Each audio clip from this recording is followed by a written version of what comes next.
Acredita-se que pelo menos cerca de 500 mil minas terrestres foram plantadas, ou implantadas, como querer chamar, no Oblast de Zaporízhia. Por quem? Tanto russos como ucranianos. Minas como esse tipo de mina que você está vendo aqui, tá? Que é um tipo específico chamado TM-62. Mina essa que é antiga, do tempo lá, período da antiga União Soviética, que já se produzia e foi sobrando cada vez mais porque não foi sendo utilizada. Alguns locais como Afeganistão tem presença, já foi utilizada lá atrás, né, nos conflitos naquela região. Belarus tem presença, os ucranianos têm esse tipo de mina também, então por isso que são os dois lados, tudo herança da antiga União Soviética, por exemplo, Síria, Bulgária, todos esses países satélites, né, da região tem esse tipo de mina. E qual o problema? Isso tem dificultado, inclusive, o avanço por N fatores. Eu já vinha trazendo essas informações e há um papo de que é um dos possíveis caminhos russo, no lugar dele em sentido de Dnipro, cortar de leste a oeste, né, avançar nesse sentido, ele descer rumo a Zaporízhia para poder depois continuar o seu avanço, Kherson e por último Odessa, para conquistar de fato o território que eles querem, estava programado como anteriormente queriam fazer. E aí algumas pessoas, eu já vi generais falando a respeito disso, tá? Dos dois lados. E aí agora, de novo, um membro da Câmara Civil Russa, tá? Vladimir Rogov, trouxe informações sobre isso, a preocupação dele, dizendo o seguinte: olha, a frente de Zaporizhia tem estado em grande parte estática, então por mais de 2 anos, essencialmente, ela não se moveu, né? Criou-se um bolsão dos dois lados de 20, 25 quilômetros, né? Tem um espaço, vou mostrar já aqui no mapa. E nesse espaço, então, houve a presença, a instalação dos dois lados de minas, porque caso um ou outro avance, eles vão ser pegos de surpresa com esse tipo de mina. Qual o problema? Mais cedo ou mais tarde, esse conflito vai se encerrar. E aí vai ficar essa herança maldita, né? Uma herança terrível. Todo o fronte do Oblast de Zaporizhia tem cerca de 200 quilômetros, 237 eu marquei aqui, mas é um pouquinho menos. Então, por volta, essa linha, né?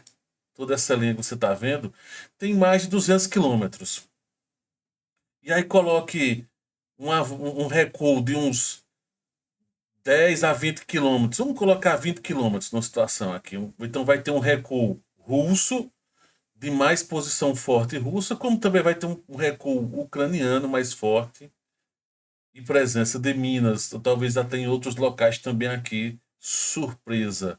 Então, imagina a complicação que é esse tipo de situação de Minas, tá?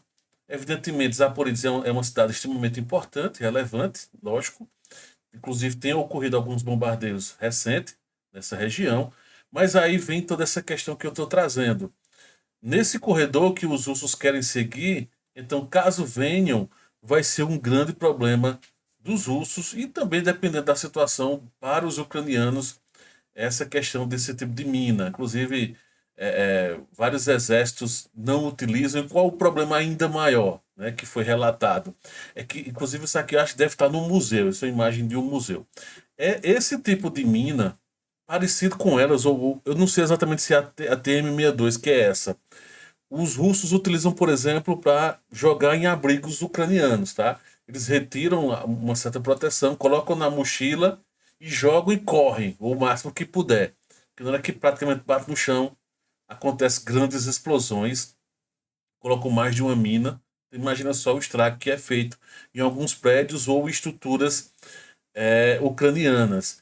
E qual o problema? É que o detector de metal não consegue detectar tão facilmente. Normalmente, eles têm utilizado a tática do invólucro, alguma proteção, esse tipo de proteção que está aqui de metal, eles estão adaptando e colocando de outros materiais, de plástico, de madeira.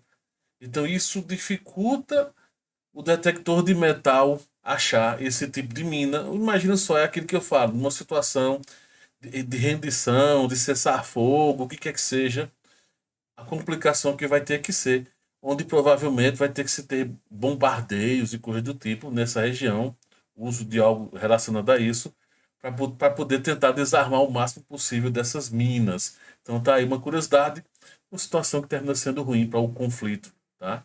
Que mais cedo ou mais tarde os civis vão voltar. E aí vão ter problemas, como aconteceu na África, no continente africano, em várias localidades, onde a população civil foi que mais foi penalizada com isso, sendo morta ou perdendo membros ao pisar em minas terrestres.